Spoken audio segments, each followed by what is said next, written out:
Hello friends, എല്ലാവർക്കും നമ്മുടെ ചാനലിലെ പുതിയൊരു വീഡിയോയിലേക്ക് സ്വാഗതം. ഇന്ന് നമ്മൾ ഒരു സിമ്പിൾ സേമിയ പായസമാണ് തയ്യാറാക്കിയെടുക്കാൻ പോകുന്നത്.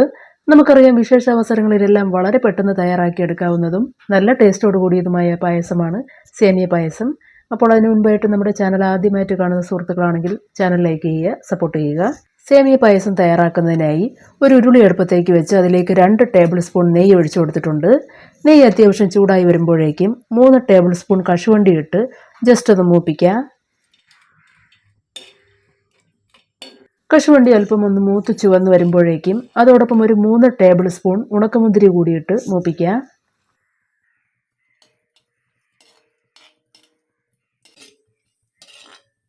അങ്ങനെ ഇവിടെ നമ്മൾ ഈ ചേർത്ത് കൊടുത്ത ഉണക്കമുന്തിരിയും മൂത്ത് ഏകദേശം ഇതുപോലെ ഒരു ബലൂൺ പരുവമായി വരുമ്പോഴേക്കും നമുക്ക് ഈ ഉണക്കമുന്തിരിയും കശുവണ്ടിയും എല്ലാം കോരി ഒരു ബൗളിലേക്ക് മാറ്റാം.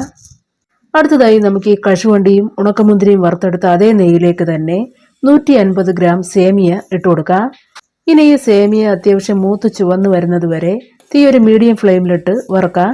ഇവിടെ നമ്മൾ വറുക്കാത്ത നീളത്തിനുള്ള സേമിയ ഒടിച്ചതാണ് ഈ ഒരു പായസം തയ്യാറാക്കാനായിട്ട് എടുത്തിട്ടുള്ളത്. അതുകൊണ്ട് തന്നെ സേമിയയുടെ കളർ അത്യാവശ്യം മൂത്ത് ചുവന്ന് വരുന്നത് വരെ കുറച്ചധികം നേരം തുടർച്ചയായിട്ട് ഇളക്കി മൂപ്പിക്കേണ്ടതായിട്ട് വരും. നിങ്ങൾ വറുത്ത സേമിയയാണ് എടുക്കുന്നതെങ്കിൽ ഒരു 2 മിനിറ്റ് നേരം മാത്രം നന്നായിട്ടൊന്ന് മൂപ്പിച്ചെടുക്കുക.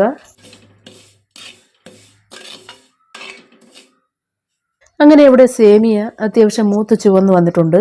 ഇനി നമുക്ക് ഇതും കോരി ഒരു പ്ലേറ്റിലേക്കോ മറ്റോ മാറ്റാം. വറുത്ത സേമിയയെല്ലാം കോരി മാറ്റി കഴിഞ്ഞ് ഇതേ ഉരുളിയിലേക്ക് തന്നെ 1.5 ലിറ്റർ പാല് ഒഴിച്ചു കൊടുക്കാം.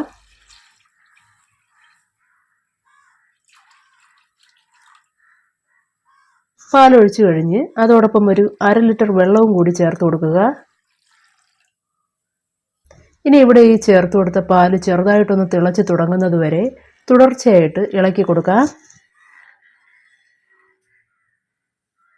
പാൽ ഏകദേശം ഒന്ന് തിളച്ച് തുടങ്ങുമ്പോഴേക്കും നമ്മൾ നേരത്തെ വറുത്ത് മാറ്റിവെച്ച സേമിയ അതിലേക്ക് ഇട്ട് കൊടുക്കാം.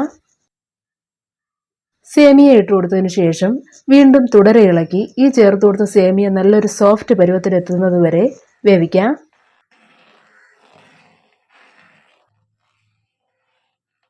അങ്ങനെ ഇവിടെ നമ്മൾ ചേർത്ത് കൊടുത്ത സേമിയയെല്ലാം നന്നായിട്ട് വെന്ത് കിട്ടിയിട്ടുണ്ട്. ഇനി ഇതിലേക്ക് പഞ്ചസാര ചേർത്ത് കൊടുക്കാം. ഇവിടെ നമ്മൾ 5 ടേബിൾ സ്പൂൺ പഞ്ചസാരയാണ് ചേർത്ത് കൊടുത്തിട്ടുള്ളത്.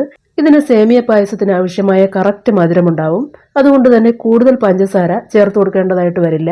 പഞ്ചസാര ഇട്ട് കൊടുത്തു കഴിഞ്ഞ് അതോടൊപ്പം 1/2 ടീസ്പൂൺ ഏലക്ക പൊടി കൂടി ചേർത്ത് എല്ലാം നന്നായിട്ടൊന്ന് ഇളക്കി യോജിപ്പിക്കാം. ഇവിടെ ഇതിലേക്ക് നമ്മൾ മിൽക്ക് മെയ്ഡ് ചേർത്ത് കൊടുക്കുന്നില്ല.